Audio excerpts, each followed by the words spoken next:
warahmatullahi wabarakatuh.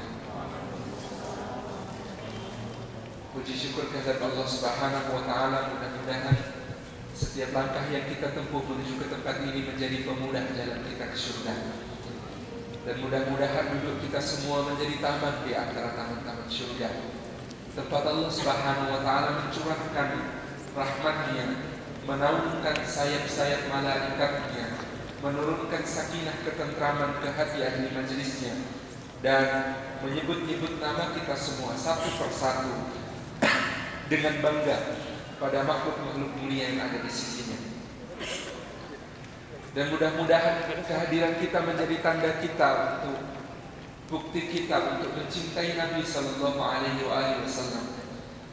Kita menyimak kisah hidupnya, menelusuri jejak-jejaknya, hingga mudah-mudahan kita termasuk apa yang beliau sabdakan, ana fi syauq ila ikhwani, aku rindu kepada saudara-saudaraku.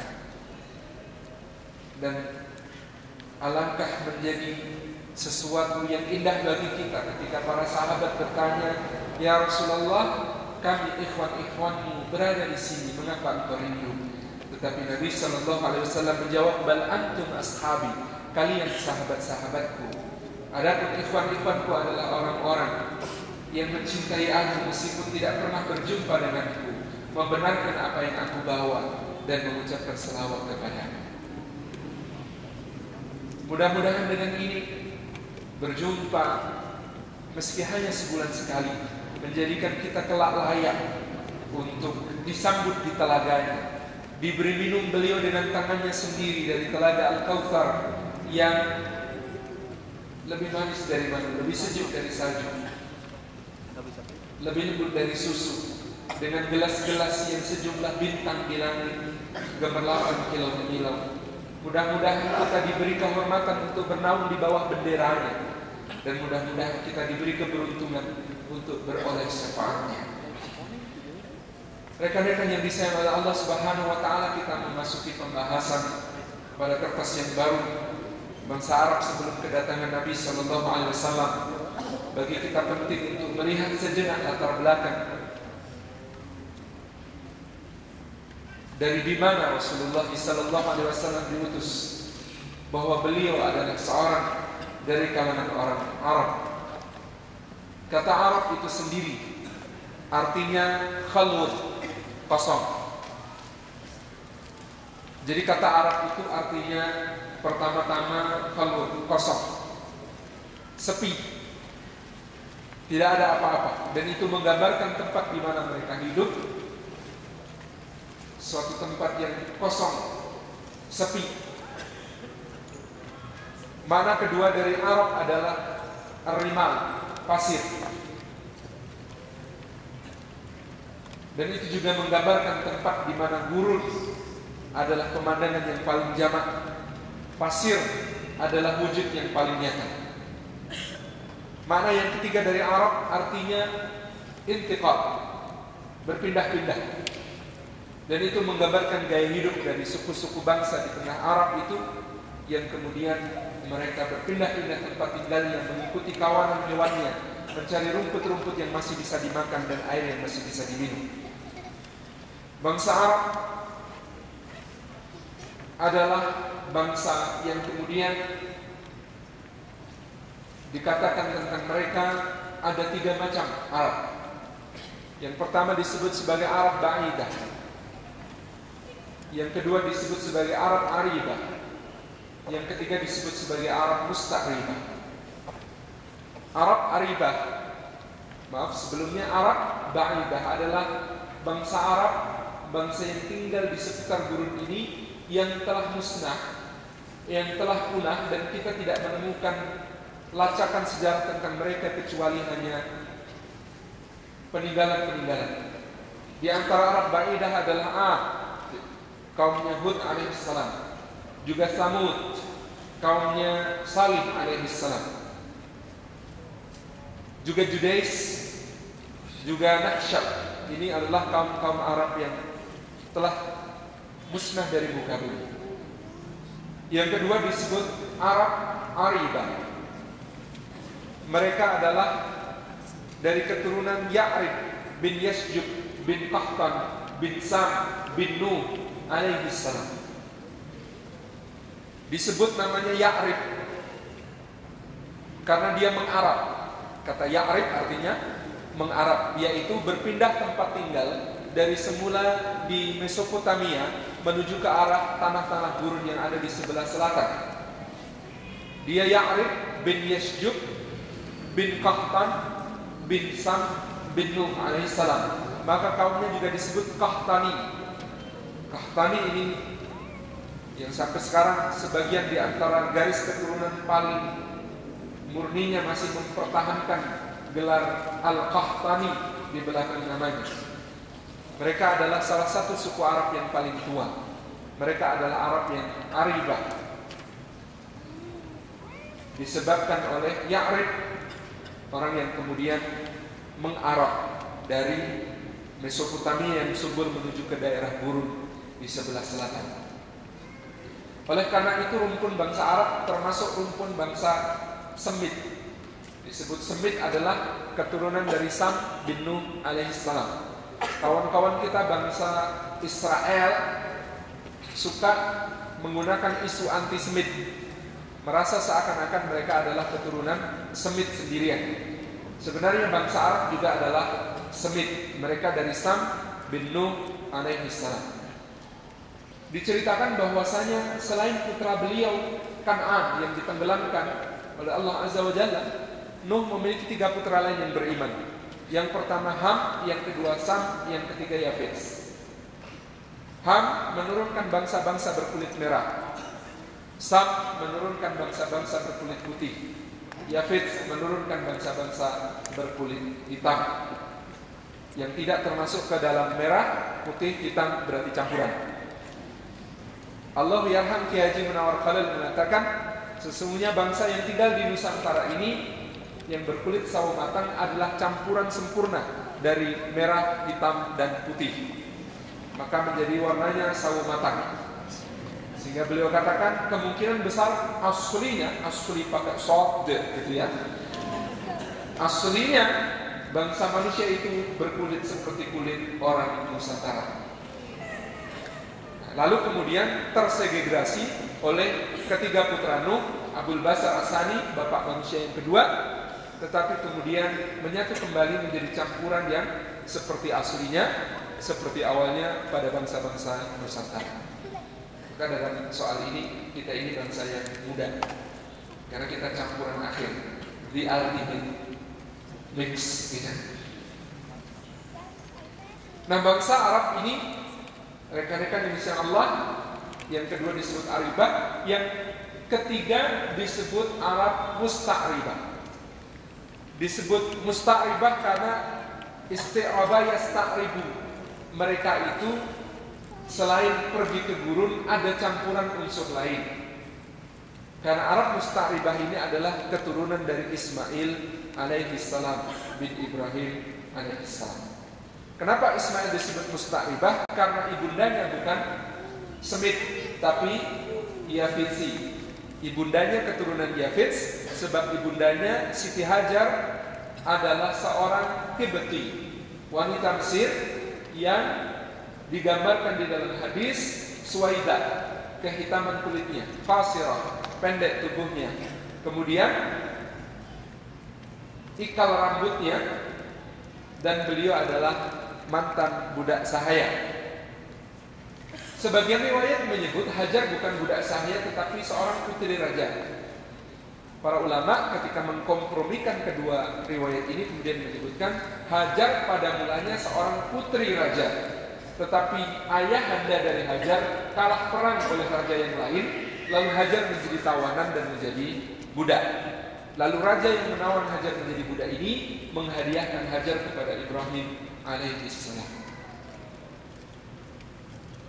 Maka muncullah Arab Musta'ribah, Arab yang kemudian berasal dari Ismail bin Ibrahim alaihissalam, dan mereka kemudian menjadi merasa orang Arab yang paling tinggi kedudukannya karena kemudian berdarah Nabiullah Ibrahim alaihissalam. Ibrahim nasab diurut ke atas, maka nanti juga akan ketemu dengan Sam bin Nuh alaihissalam. Cuman saya tidak hafal nasabnya dan tidak ada riwayat sahih tentang itu kecuali yang kita dapati di dalam Bible tentang nasab Ibrahim sampai Nuh alaihissalam. Nah, inti dari Arab Musta'ribah adalah suku Quraisy. Jadi kita akan menemukan Arab Musta'ribah ini intinya adalah suku Quraisy.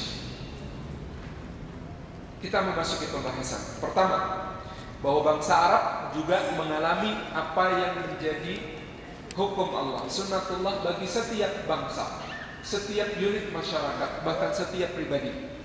Hukum itu adalah pergiliran hari-hari antara kejayaan dengan kemunduran, antara kemenangan dengan kekalahan. Allah berfirman, A'udzu billahi minasyaitonir rajim, firman-Nya, "Iyamsaskum qarhun faqad massal qauma qarhun mithluh, wa tilkal ayyamu nudawiluha bainan nasi, wa liya'lamallahu alladhina amanu wa yattahida minkum syuhada, wallahu la yuhibbudz zalimin." Jikalau yamsaskum, kata yamsas itu sebenarnya lembut banget digunakan oleh Allah. Yamsaskum, kalau menyentuh kalian, mengenai kalian, qarhun, suatu luka, faqad massal qauma, maka telah mengenai kaum itu, yakni Quraisy, qarhun, luka, mithluhu, yang sepadan dengannya. Wa tilkal ayyam, demikianlah hari-hari itu, mudawiluha, kami pergilirkan, bainan nasi, di antara manusia, waliya'lama, dan supaya mengetahui Allahu Allah, alladzina amanu, siapakah orang-orang yang beriman itu, wa yattakhidha, dan supaya Allah mengambil minkum, dari antara kalian, syuhada'a, para syahid, orang-orang yang syahid, orang-orang yang menjadi saksi bagi Allah. Wallahu, dan Allah subhanahu wa ta'ala, la yuhibbu, Allah tidak mencintai adh-dhalimina, orang-orang yang berbuat aniaya. Ayat ini, ikhwan dan akhwat yang disayang oleh Allah, turun tentang perang Uhud, kekalahan Nabi sallallahu alaihi wasallam pada perang Uhud. Di perang Uhud itu Rasulullah mengalami kekalahan yang sangat pahit. 70 orang sahabat beliau gugur menjadi syuhada, termasuk paman beliau yang sangat tersayang, Hamzah bin Abdul Muthalib, dan termasuk duta Islam ke Madinah, pemuda yang sangat mempesona yang membawa risalah Islam, Mus'ab bin Umair, termasuk juga panglima perang yang gagah berani, Abdullah bin Jahsh, dan para sahabat lain yang kesemuanya adalah orang-orang yang paling utama. Dan orang yang dipilih untuk menjadi syahid adalah orang-orang yang paling mulia di antara para sahabat Rasulullah. Di dalam perang Uhud itu pula Rasulullah pernah dikabarkan terbunuh, sehingga para sahabat menjadi kalut dan panik. Di dalam perang itu pula Rasulullah, 3 dari cincin besi menusuk pelipis beliau, sehingga Abu Ubaidah bin Al-Jarrah radhiyallahu anhu harus mencabutnya dengan gigi-giginya, dan setiap kali satu cincin besi dari dahi Rasulullah itu terlepas, maka patah pula giginya. Di dalam perang itu Sayyidina Talha bin Ubaidillah mendapatkan 70 luka, tusukan tombak, hunjaman anak panah, dan juga sabetan pedang di seluruh tubuhnya. Hilang 2 jarinya, hilang tempurung lutut kanannya. Sehingga Rasulullah mengatakan, kalau ingin melihat orang syahid di muka bumi, lihatlah kepada Talha. Di hari itu adalah hari yang sangat kelabu, hari yang sangat berat. Dan pada hari itu Allah Subhanahu wa taala menyatakan kepada nabinya dan kepada orang-orang mukmin penghiburan yang sangat melapangkan hati. Iyamsaskum qarhun faqad massal qauma qarhun mithluh. Kalau kalian ditimpa luka, sakit, sedih, maka demikian pula kaum itu pernah ditimpa sesuatu yang sama. Para ulama menghitung jumlah korban kaum muslimin di Uhud sama dengan jumlah korban kaum musyrikin di perang Badar. Tetapi berbeda kedudukannya. Ketika Abu Sufyan mengatakan teriak di bawah bukit dan dijawab nanti oleh Umar bin Khattab, Abu Sufyan mengatakan, kini impas di antara kita. Kata Sayyidina Umar, tidak sama. Korban kalian ke neraka, korban kami ke surga.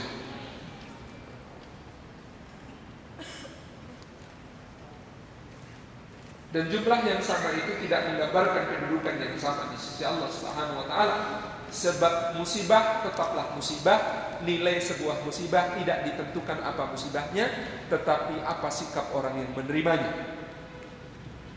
Maka dari sini sekali lagi kita menegaskan tentang jalan lurus, jalan yang mesti ditempuh, dan bukan 10 jumlahnya. Jalan lurus yang mesti ditempuh itu adalah yang kita minta kepada Allah setiap sholat kita 17 kali minimal setiap hari. Ihdinas siratal mustaqim, dan jalan lurus itu adalah siratal ladzina an'amta 'alaihim, jalan orang-orang yang diberi nikmat oleh Allah Subhanahu wa taala. Penerjemahan jalan lurus memang mengecoh sebagian orang. Penerjemahan siratal mustaqim sebagai jalan lurus memang membuat kita kadang-kadang salah paham, karena kita kemudian membayangkan jalan lurus itu jalan yang bebas hambatan, yang mulus, yang tidak ada kendala, yang tidak ada masalah, yang tidak ada aral melintang, yang tidak ada onak dan duri, yang lurus dan nyaman. Padahal yang dimaksud lurus adalah lurus kepada Allah Subhanahu wa taala. Sedangkan di dalam kehidupan dunia, maka sesungguhnya jalan lurus itu bermacam-macam warnanya, bermacam-macam isinya, berkelok, menipu, naik, turun, terjal, curang, menggelinding, mendaki, menyesakkan, dan seluruh warna itu. Sebagaimana dijelaskan Allah, siratal mustaqim adalah siratal ladzina an'amta 'alaihim, jalan orang-orang yang telah memberi nikmat, membentang dari Adam alaihissalam, Idris, Nuh, Hud, Saleh, Ibrahim, Lut, Ismail, Yusuf, Yakub, Su'aib, Musa, Harun, Zulkifli, Daud, Sulaiman, Ilyasa, Yunus, Zakaria, Yahya, Isa, Muhammad sallallahu alaihi wasallam, dan semua nabi yang lain, dan juga semua para pengikut mereka. Itu jalan orang-orang yang diberi nikmat, itu jalan orang yang lurus. Maka ada jalan yang lurus itu jalannya Adam alaihissalam, pernah berdosa tapi mampu memaknai dosanya menjadi taubat. Ada jalan seperti Idris yang kemudian mengajarkan kepada manusia cara yang terbaik untuk berpenghidupan, dari sejak bagaimana cara makan dan minum sampai cara berpakaian dan menghasilkan pakaian. Ada jalannya Nuh alaihissalam yang 500 tahun lamanya berdakwah, yang kemudian membangun kapal di tengah pegunungan, yang kemudian kapalnya setiap hari diisi kotoran oleh kaumnya. Begitu seterusnya. Ada jalan seperti Hud, ada jalan seperti Saleh, ada jalan seperti Ibrahim, kekasih Allah Subhanahu wa taala. Yang kekasih itu artinya bersiaplah mendapatkan kecemburuan kekasih. Bersiaplah untuk diuji bahwa yang harus lebih dicintai adalah yang memberi karunia, bukan karunianya. Jadi manakah yang lebih kita cintai? Apakah karunia yang diberikan oleh Allah Subhanahu wa taala, ataukah Allah yang memberikan karunia kepada kita? Itu yang akan diuji oleh Allah kepada semua kekasihnya. Dan Ibrahim mendapatkan ujian yang paling berat dari semua ujian yang pernah ada. Ini adalah jalan Ismail, ini adalah jalan Ishak, ini adalah jalan Yakub, orang tua yang bersedih separuh hidupnya, kehilangan anak yang paling disayang, permata hati yang paling indah, yang mengatakan fasabrun jamil, sabar itu jelita, sabar itu jelita. Tetapi bagaimanapun juga bahkan matanya buta karena kesedihan yang amat sangat. Jalan lurus itu adalah jalan Yusuf yang berwarna-warni. Jalan lurus itu adalah jalannya Musa yang fenomenal kisahnya sejak bayi, dibuang ke sungai, hidup di tengah, dibesarkan di tengah musuh, menjadi seorang pemuda yang membunuh, melarikan diri ke negeri asing, kembali sebagai rasul, dan seterusnya, memimpin orang-orang yang paling terjajah dan paling rusak mental dan moral. Jalan itu adalah jalan yang dihadapi Yunus yang mentok dakwahnya lalu melarikan diri tetapi kemudian ditelan ikan. Jalan itu adalah jalannya Isa alaihissalam yang didustakan kaumnya.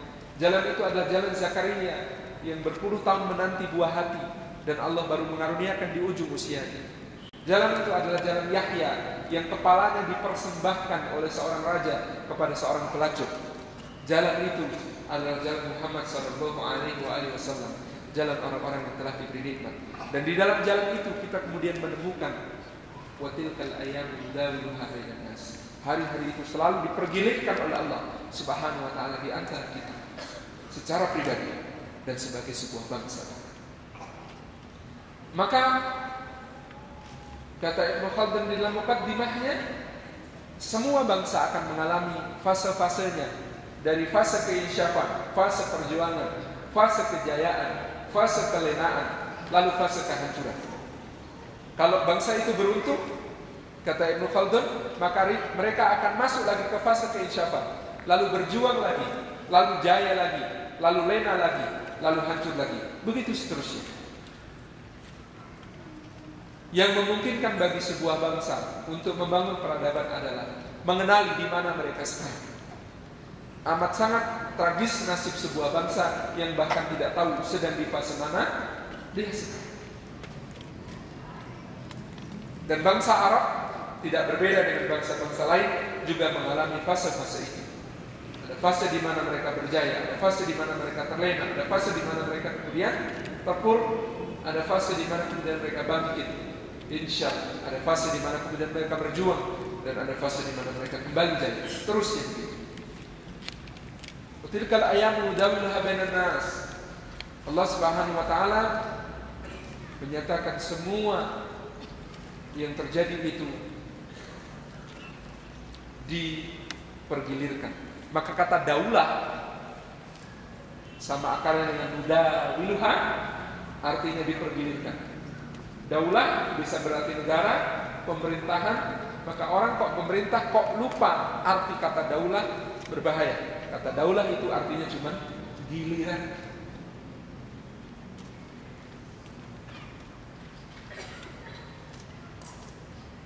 Nudawiluha, dipergilirkan. Maka kata Imam Syafi'i, tidak ada kesedihan abadi dan juga tidak ada kebahagiaan yang terus-menerus di dunia ini. Maka yang bersedih itu sedang bersiap diri untuk berbahagia, sedangkan yang berbahagia itu seharusnya sedang waspada bahwa dia akan bersedih. Kalau nasyidnya Hijaz, ada dalam suka, itulah kesyukuran, dalam senang, awasi kealpaanmu. Kalau setetes ujian melanda, maka pasti ada segunung kurniaannya. Nasyid yang paling banyak meresap di hati waktu SMA. Hidup tidak selalunya indah, gitu ya. Tapi ternyata setelah menikah, hidup itu selalu indah. Karena istrinya bernama Indah.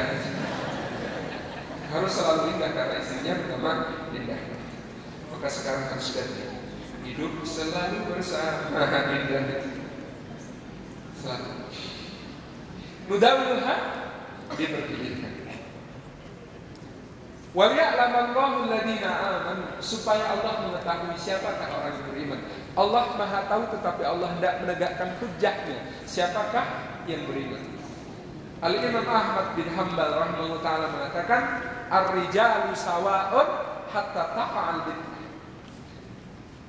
Yang namanya lelaki itu sama saja. Para akhwat, lelaki itu sama saja.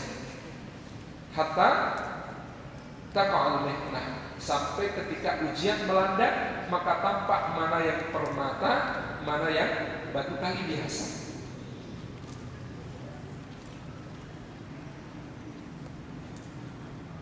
Maka Allah Subhanahu wa taala selalu menguji. Kata pepatah Jerman, lelaki diuji dengan wanita, wanita diuji dengan emas, emas diuji dengan api. Lelaki diuji dengan wanita, wanita diuji dengan emas, emas diuji dengan api. Kalau diringkas, lelaki diuji dengan api. Begitu. Kata Imam Ahmad, ar-rijalu sawa, lelaki itu sama saja, sampai hatta taqa'al bid'ah, sampai mihnah melanda, maka akan tampak mana yang sejati, mana yang tidak, mana yang sabar, mana yang goyah, mana yang teguh, mana yang kemudian guncang. Maka sulit mengenali pahlawan pada saat damai. Pahlawan dikenali ketika perang. Maka sulit mengenali orang besar di saat tentram. Orang besar dikenali di saat badai. Maka kalau Anda menikah menunggu mapan, Anda tidak akan pernah mengenali pasangan Anda yang sejati. Kok jadi kesana?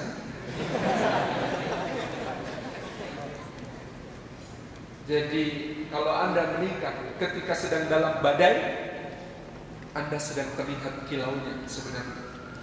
Akhwat, lihatlah calon suami Anda, dia sedang dalam badai atau damai dan tentram. Kalau damai dan tentram, jangan percaya itulah dia.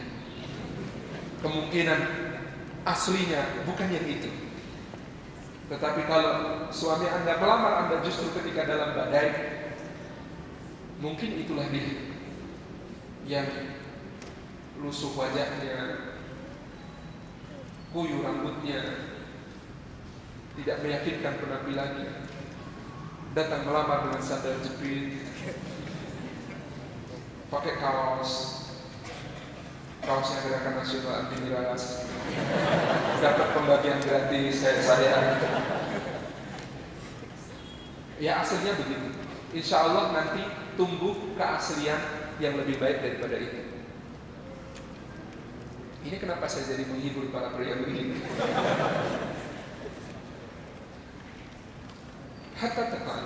Jadi Imam Ahmad ketika itu mensifati zamannya. Zaman Imam Ahmad banyak ulama. Tetapi begitu fitnah melanda tentang khalqul Quran, semua tiarap. Imam Ahmad mencatat hanya ada 4 orang di dalam penjara yang teguh sampai akhir. Imam Ahmad sendiri, Imam Al-Buaiti, murid Imam Syafi'i, kemudian 2 orang yang sebenarnya sangat junior. Namanya yang pertama Muhammad bin Nuh, yang kedua namanya Rashad bin Abdul Aziz. Ini orang-orang yang kata Imam Ahmad lelaki sampai akhir hayat. Yang lain ketika ditanya oleh Imam Ahmad, bahkan ulama-ulama besar pun, kenapa kalian membenarkan tagut ini? Kata mereka, kami takut karena di atas kepala kami ada pedang. Kata Imam Ahmad, sesungguhnya kalau kalian adalah orang yang tidak mengetahui satu ayat dari agama ini, sikap kalian dibenarkan. Tetapi kalau kalian adalah orang-orang yang dianggap sebagai imam dan panutan, wajib bagi kalian mengambil azimah. Wajib bagi kalian untuk mengambil hukum asal, bukan rukhsahnya. Yang boleh mengambil rukhsah adalah orang lemah, sedangkan seorang imam tidak boleh. Waliya'lamallahu alladhina amanu, supaya Allah mengetahui mana orang yang benar-benar beriman dan yakin kepadanya. Wa yattakhidha minkum syuhada, dan Allah Subhanahu wa taala hendak mengambil, memuliakan kalian dengan diambil para syuhada. Betapa beruntung sebuah kaum yang banyak syuhadanya.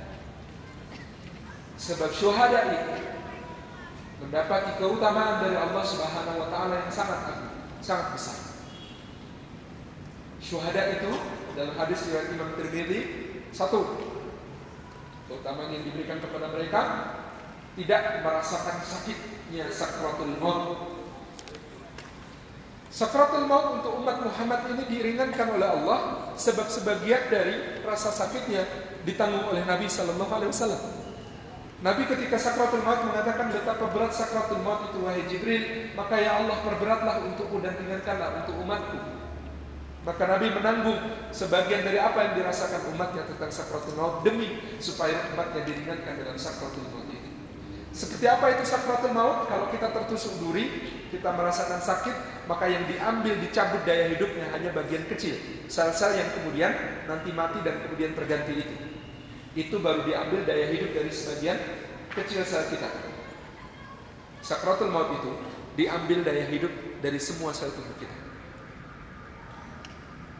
Maka dikatakan sesungguhnya dalam sakratul maut itu yang paling mengerikan adalah kalla bal rana ala qulubihim ma kanu yaksibun. Apa-apa yang kita perbuat akan muncul semuanya untuk menghalangi kita dari mengesahkan Allah Subhanahu wa taala, mengikhlaskan kehidupan kita dan kematian kita untuknya semata-mata. Jadi syahid tidak merasakan sakitnya sakaratul maut kecuali hanya seperti cubitan. Dicubit sakit nggak? Dicubit itu asik, bukan sakit. Karena biasanya yang suka cubit-cubitan itu hubungannya sudah pesat. Maka ketika Rasulullah menggambarkannya dengan cubitan, itu berarti memang sakratul mautnya orang yang syahid, dan itu bukan sakratul maut sebenarnya, hanya perpindahan ruh saja.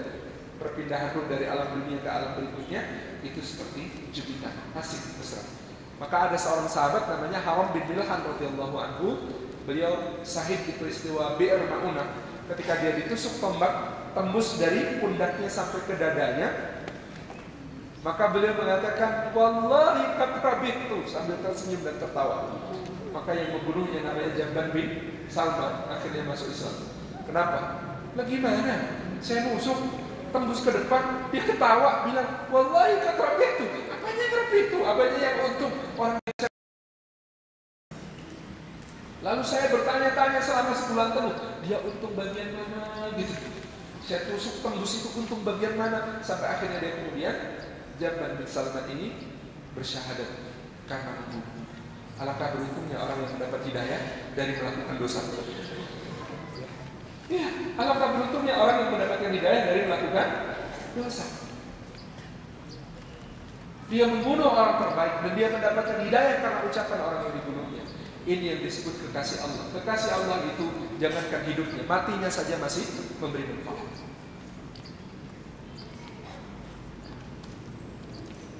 Yang kedua, orang yang syahid itu tepat sebelum ruhnya pergi dari tubuh diperlihatkan tempatnya di dalam surga. Makanya ketawa, senyum. Biasanya orang syahid itu senyum wajahnya. Tentu saja kita mengambil kalimat ibunda kita Aisyah radhiyallahu anha. Kata Aisyah, aku tidak percaya senyum itu tanda husnul khatimah. Kenapa? Karena Rasulullah wafat di pangkuanku dan beliau tidak tersenyum ketika mati. Ya, memang tidak semua senyum tanda husnul khatimah. Kalau kita tanya ahli akupunktur, ada titik akupunktur yang bikin senyum. Nah itu kalau ditusuk pakai jarum akupunktur bisa bikin senyum. Maka kaisar-kaisar Cina itu banyak juga matinya tersenyum. Kenapa? Karena ditusuk titik akupunktur senyumnya. Dan itu bukan tanda husnul khatimah memang gitu. Tetapi pada orang yang syahid, senyum itu tanda husnul khatimah. Karena mereka memang tidak mengalami sakitnya sakaratul maut.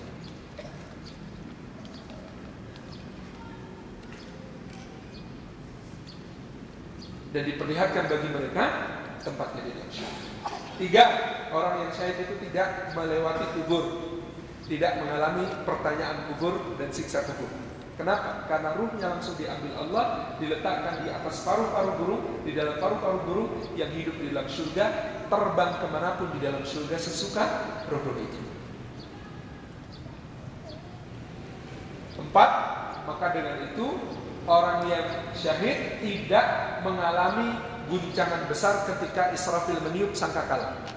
Tidak mengatakan, ya wailana man ba'atsana min marqadina. Siapa yang membangunkan kami dari tidur ini? Tidak, mereka tidak mengalami itu. Mereka ada di dalam surga, sudah mendahului orang-orang yang dibangkitkan setelah itu. Yang selanjutnya, orang syahid itu bisa memberi syafaat kepada 70 orang anggota keluarganya. Selain Nabi Sallallahu Alaihi Wasallam, seorang syuhada, seorang syahid itu memberi syafaat untuk 70 anggota keluarganya. Syafaat itu terjemah bahasa Indonesianya apa? Rekomendasi, KTBC. Ya Allah, ini dia cinta sama saya, ya Allah, saya pengen kumpul sama dia, ya Allah, di surga. Jangan masukin ke neraka, ya Allah, langsung masukin ke surga sama saya. Maka banyak-banyaklah mencintai orang yang mujahid fisabilillah, agar ketika mereka kemudian mendapatkan kesyahidannya, kalaupun kita yang juga bercita syahid ini tidak mendapatkan kesyahidan, kita bisa ikut dengan mereka karena mereka mengatakan kepada Allah, ya Allah, kami saling cinta di dunia, ya Allah. Kalau saya nggak kumpul di surga dengan dia, saya nggak ridha, ya Allah. Lalu kemudian gara-gara itu kita dimasukkan ke dalam surga. Maka di Palestina, setiap keluarga yang ada di antara anggota keluarganya yang syahid itu sangat bangga. Mereka, saya waktu di Gaza itu, setiap keluarga yang ada anggota keluarga yang syahid, maka dibikinkan stiker fotonya, ditempel di motornya gitu ya. Dia dibanggakan, ini kakak saya nih sudah syahid nih, doain ya saya rindu sama dia, doain saya nyusul ya. Begitu cara berkomunikasi.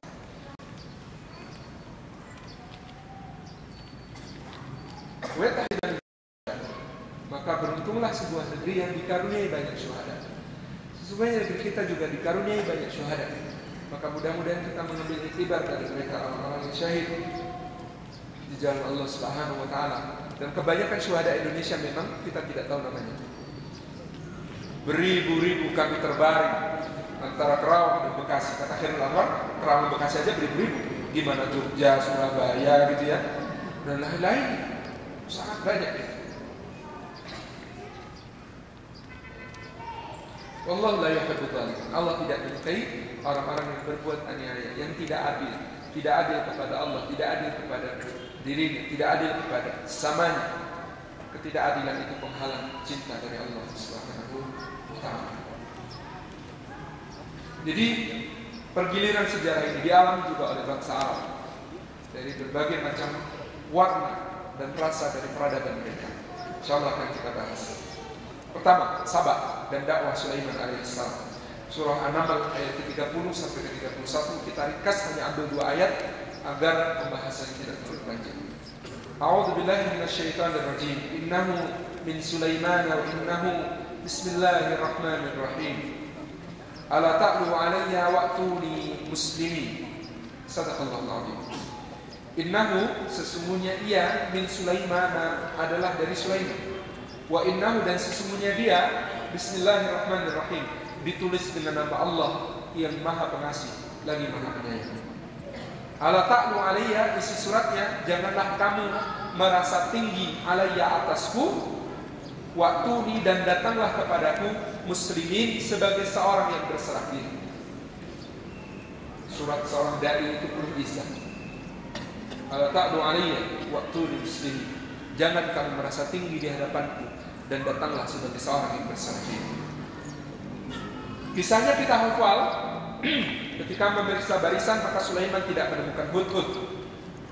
Dicari Hudhud, sampai Sulaiman marah mengatakan kalau dia datang tanpa membawa hujah yang nyata, maka dia akan aku sembelih atau aku berikan siksa yang pedih.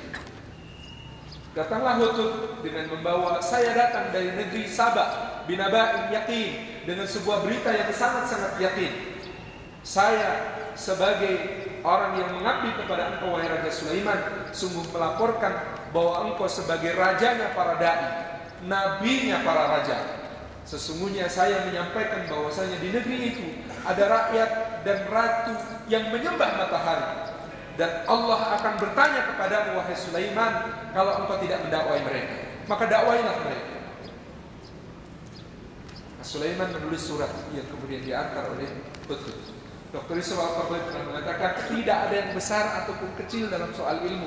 Maka Sulaiman pun belajar dari semut yang arif yang kemudian menyelamatkan kawanannya, dan juga Sulaiman juga belajar dari Hudhud yang kemudian luas wawasannya untuk meluaskan dakwahnya sesuai dengan jangkauannya.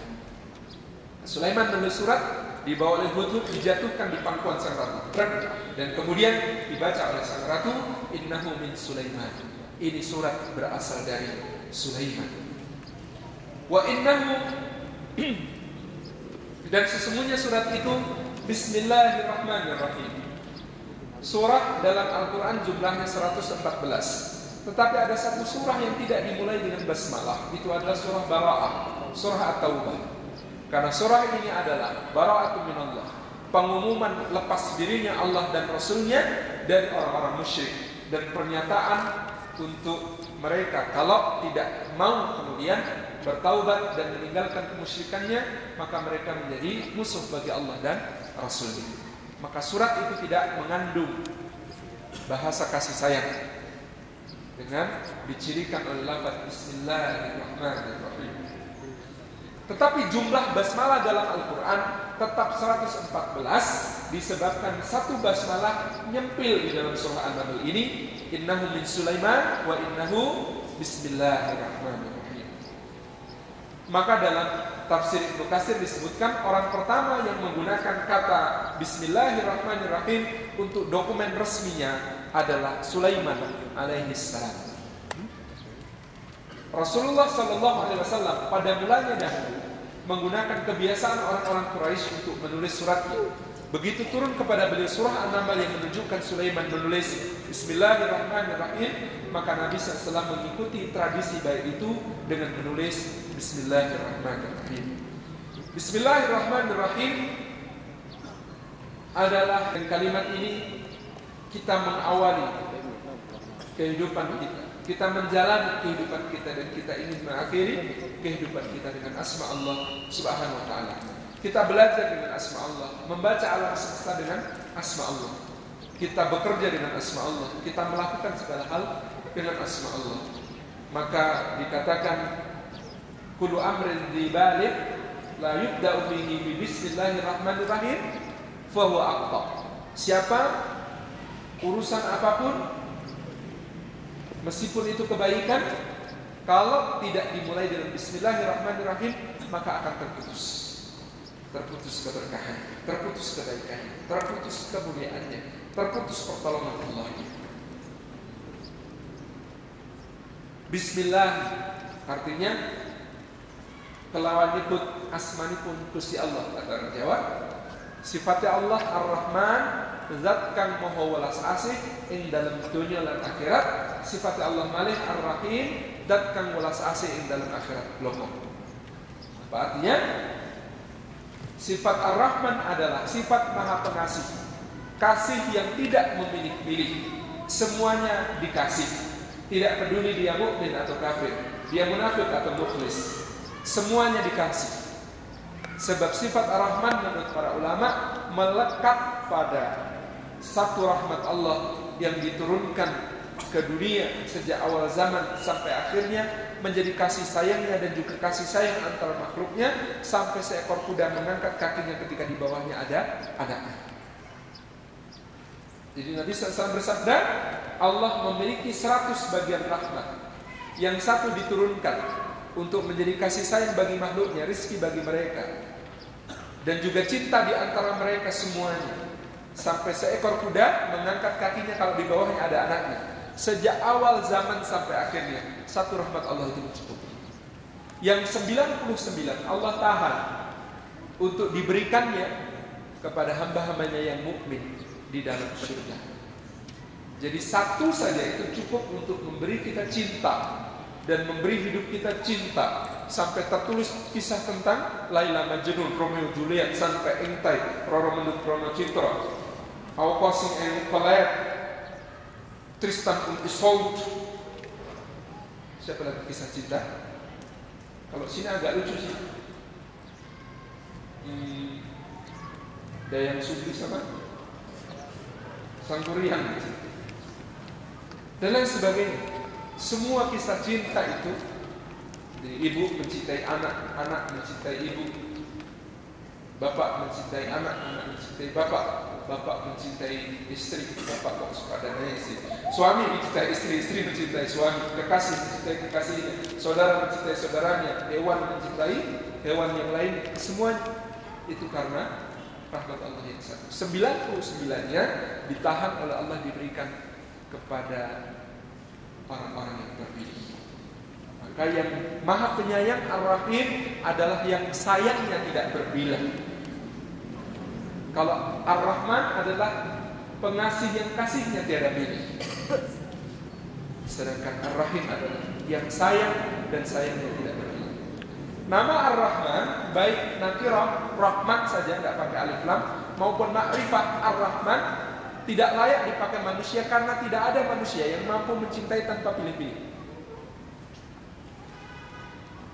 Tidak ada manusia yang mampu mencintai tanpa like and dislike, tanpa selera, tanpa kemudian membeda-bedakan. Tidak ada. Maka nama itu hanya layak disandang oleh Allah, baik nakirah maupun ma'rifat. Kalau ada yang namanya masih pakai Rahman, boleh ditambahi Amatur Rahman untuk perempuan atau Abdur Rahman untuk laki-laki. Tetapi rahim itu nakirahnya boleh dipakai manusia. Maka kita punya guru namanya Ustaz Musyaffa Ahmad Rahim. Karena rahim ini memungkinkan sifatnya bagi manusia, yaitu menyayangi karena sebab. Menyayangi karena sebab.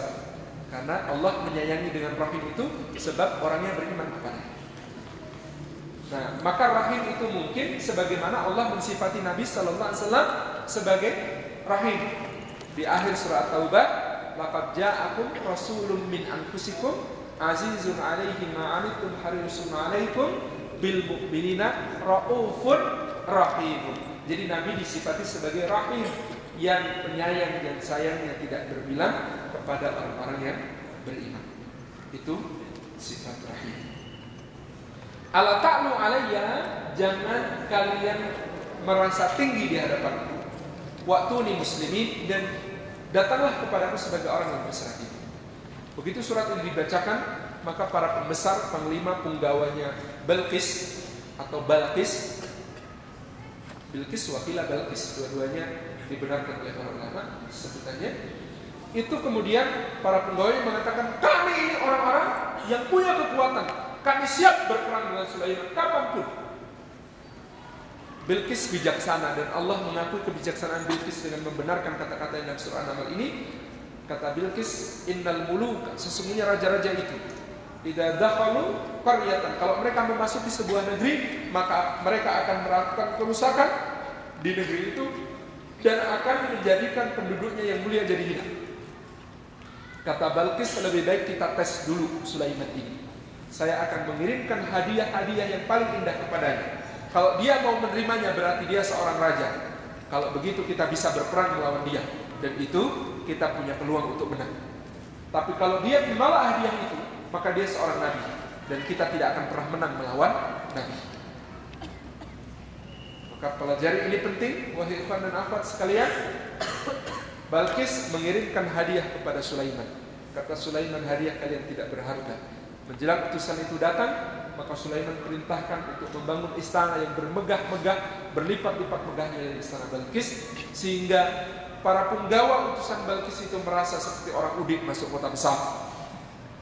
Kemudian ketika Balqis berkunjung, maka dia perintahkan supaya singgasana Balqis didatangkan dari negerinya, langsung mendahului perjalanan Balqis. Dan itu yang kemudian membuat semakin takjub. Ketika utusan itu ditolak, hadiahnya menjadi seperti barang-barang tak berharga di tanah istana, gemerlap. Pulanglah mereka dan kemudian mengatakan, nggak bisa ini nggak bisa disogok, nggak model raja. Kita nggak bisa ngalahin raja yang semacam ini. Maka perhatikan wahai para ahli dakwah, musuh-musuh dakwah akan mencoba kita. Mereka akan memberikan sesuatu kepada kita. Kalau kita menerima, maka mereka akan mengatakan, kalau begitu yang ini cetek. Kalau begitu yang ini mudah dikalahkan. Kalau yang begitu yang masih bisa menerima begini ini ringan kita hadapi. Tapi kalau kemudian sudah diberi, ternyata justru menunjukkan ketinggian kemuliaannya, maka kata para musuh itu, mereka akan mengatakan, wah, susah ini. Dulu di DPRD kota Yogyakarta ada seseorang yang paling ditakuti, dari eksekutif sampai legislatif paling takut sama orang ini.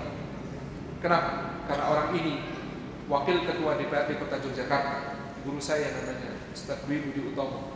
Naik, jadi ada parkir khusus wakil ketua dewan gitu ya, itu isinya selalu Honda 70. Si Pitung kata orang Jogja. Honda 70 itu yang bentuknya lucu, ya terbitan tahun 70-an, 70 cc. Dek. Saya kan nama kebawaran, soalnya begitu. Dan setiap kali memasuki pelataran dewan, itu yang namanya satpamnya itu ngikutin sambil lari-lari. Demi apa? Demi bisa salaman.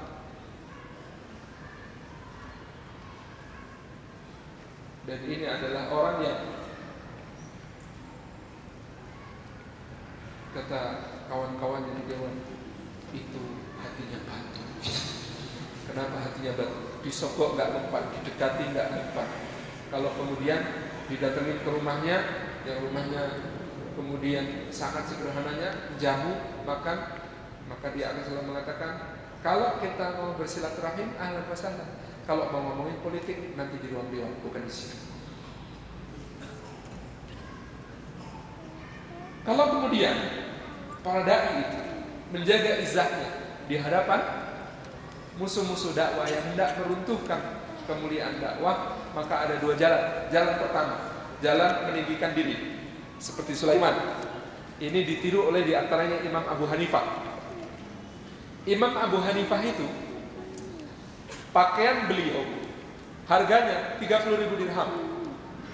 1 dirham itu sekitar 70.000 rupiah. 70.000 kalikan 30.000. Itu harga pakaian Abu Hanifah. Dan Abu Hanifah memang juragan pakaian terbesar di Kufah.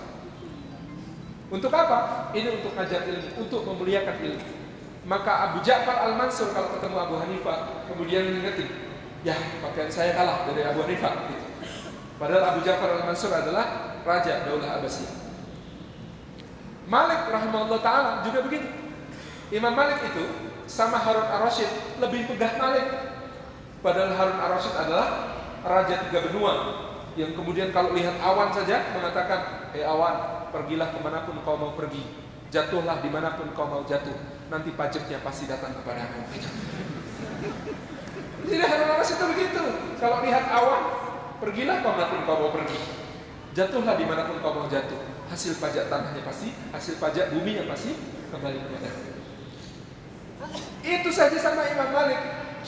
Satu hari Harun Ar-Rasyid duduk di atas begitu ya. Kemudian ada beberapa orang yang berkonspirasi mau merendahkan Imam Malik. Dibikin skenario supaya Imam Malik gak kebagian tempat di depan, tapi di belakang. Maka Imam Malik menjaga kemuliaan ilmu itu berkata begini, wahai Amirul Mukminin, di manakah gurumu Malik harus duduk? Harun Ar-Rasyid kaget dibilang begitu. Maka kemudian langsung mengatakan, Anda duduk di sini, Anda duduk di sini. Maka orang-orang yang mau merendahkan Malik dengan tidak memberi tempat duduk di depan itu semuanya keceli. Karena kemudian Malik didudukkan di singgasana Harun Ar-Rasyid, Harun Ar-Rasyidnya turun. Jadi ini wibawa Malik yang luar biasa. Wibawa beliau sebagai seorang alim yang menjaga ilmu. Tapi ada cara kedua. Gak harus tampil mewah-mewah, pakai baju batik seharga, ini berapa sih, 100 ribuan gitu ya. Itu boleh. Seperti Al-Imam Asy-Syafi'i, pakainya biasa saja, apa-apanya biasa saja. Tapi kalau sudah ketemu raja, raja itu akan kemudian duduk setinggi dia, kemudian mendengarkan nasihatnya. Dan bukan menolak ketika Imam Syafi'i diberi, karena dia itu memang berhak. Imam Syafi'i ini Bani Muthalib, keluarga kerabat Nabi SAW, dan berhak mendapatkan bagian dari ghanimah, berhak mendapatkan bagian dari humus. Maka dia diberi biasanya Harun Ar-Rasyid kalau ngasih Imam Syafi'i 50.000 dinar. 50.000 dinar kalikan 2,2 juta. Tapi 50.000 dinar itu selalu habis sebelum beliau sampai pintu rumah. Gimana Imam Syafi'i itu? Penanya jatuh, orang yang ngambilin penanya saja dikasih 8 dinar. Gimana gak habis sampai rumah? Sampai satu hari muridnya yang namanya Imam Ar-Rabi Al-Muzani itu mengatakan, wahai Imam, mudah-mudahan engkau masih menyisakan sesuatu, karena sore ini aku harus memasak untukmu. Kata Imam Syafi'i, ya Rabbi, kenapa tidak kau katakan tadi? Mana mungkin aku menyisakan apapun ketika sampai di pintu. Lalu kita masak apa ya Imam? Kata Imam Syafi'i, ini sorbanku, jual sana. Orang tahu Imam Syafi'i seperti itu, maka kemuliaan yang terjadi. Jadi begini, kalau Imam Abu Hanifah itu berbisnis, dan dengan bisnisnya dia menjayakan dakwahnya. Saya menemui figur ulama seperti ini, ada namanya Dr. Mustafa Umar di Riau. Dr. Mustafa Umar itu kemana-mana bertaklim, berdakwah, tetapi dia punya kebun sawit berapa puluh hektar, punya kebun vanili berapa puluh hektar. Jadi ketika kemudian misi taklim, dia kemudian mengatakan, jangan siapkan anggaran apapun untuk saya.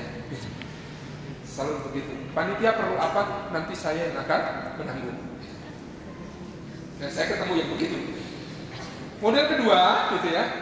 Imam Malik ini menerima tunjangan dari negara. Beliau mengatakan ahli ilmu berhak, tetapi dipakai untuk apa? Selain untuk menjaga kehormatan ilmu, dipakai untuk biayai murid-muridnya. Imam Syafi'i itu berhak sebagai ahli bait, berhak sebagai kerabat Nabi, tetapi itu habis di jalan.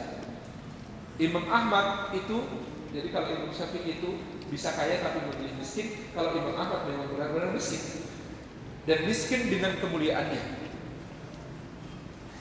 Dan dia menjaga dirinya agar tidak sampai masuk ke rumahnya sesuatu pun yang tidak berkenan di hati. Jadi ini menjadi catatan penting untuk kita menjaga kemuliaan risalah yang kita bawa. Bagaimana caranya bagi kita? Nah, ada jalan-jalan yang bisa dipilih. Kadang-kadang kita kemudian bisa saja menggunakan jalan Sulaiman ini. Kadang-kadang bisa saja kita menggunakan jalan Rasulullah Muhammad SAW ketika bertemu Adas. Bagaimana kemudian akhlak mulia itulah yang meruntuhkan semua hal yang lain. Ala ta'du alayya wa'tuni muslimin, hendaklah kamu datang kepadaku sebagai orang yang berserah diri dan jangan meninggikan diri di hadapanku.